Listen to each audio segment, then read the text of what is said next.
மாண்புமிகு அமைச்சர் அவருக்கே உரித்தான அழகான தமிழ் நடையோடு தடையின்றி படித்தார் என்பதை தவிர சிறப்பாக சொல்லிக் கொள்வதற்கு எதுவும் இல்லை. அடையாறு ஆறினை தூய்மைப்படுத்துகின்ற பணி கிட்டத்தட்ட இன்றைய முதலமைச்சருடைய தந்தையார் காலத்தில் இருந்து சொல்லப்படக்கூடிய பணி.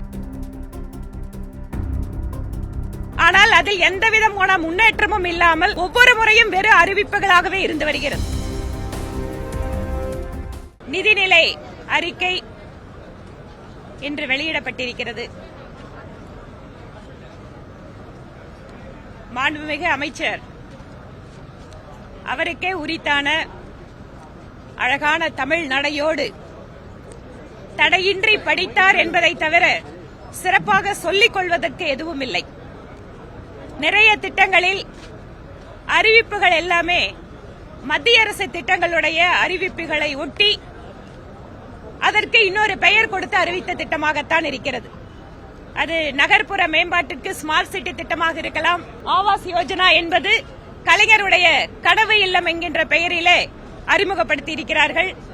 அதேபோல அனைவருக்குமான மருத்துவ காப்பீட்டிலே இன்னொன்றை கூடுதலாக புதிதாக சேர்த்திருக்கிறார்கள். இதுபோல இன்னும் நிறைய சொல்லலாம். மத்திய அரசு திட்டங்களில் இருக்கக்கூடிய அதே மாதிரியான திட்டங்களை வைத்துக் கொண்டு அந்த நிதியுதவியோடு செயல்படுத்தக்கூடிய திட்டங்களுக்கெல்லாம் புதிதாக அறிவிப்புகளை வெளியிட்டிருக்கிறார்கள் தமிழக அரசு. அதேபோல அடையாறு கால்வாய் அடையாறு ஆறினை தூய்மைப்படுத்துகின்ற பணி கிட்டத்தட்ட இன்றைய முதலமைச்சருடைய தந்தையார் காலத்தில் இருந்து சொல்லப்படக்கூடிய பணி. ஆனால் அதில் எந்தவிதமான முன்னேற்றமும் இல்லாமல் ஒவ்வொரு முறையும் வெறும் அறிவிப்புகளாகவே இருந்து வருகிறது. அதிலும் குறிப்பாக கோவைக்கு மெட்ரோ ரயில் திட்டத்திற்கு கடந்த முறை ₹1 நிதி ஒதுக்கினார்கள்.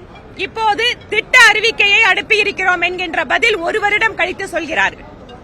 இதுக்கப்புறம் எப்ப மெட்ரோ ரயில் திட்டத்தை கோவைக்கு அவங்க செயல்படுத்த போறாங்கன்னு தெரியல. இதுபோல கோவையிலே விளாங்குறிச்சி பகுதியிலே ஏற்கனவே கட்டப்பட்டு வருகின்ற டைடல் பார்க்கை ஏதோ புதிதாக திறக்கப்படுகின்றது போல ஒரு அறிவிப்பு கொடுத்திருக்காங்க.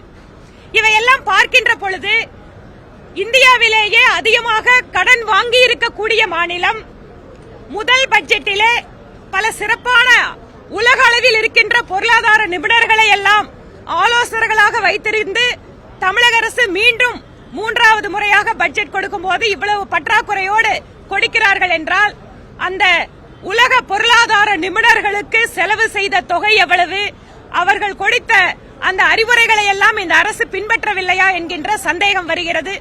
இன்னும் விஸ்வகர்மா திட்டம் மத்திய அரசு செயல்படுத்திக் கொண்டிருக்கக்கூடிய திட்டம்.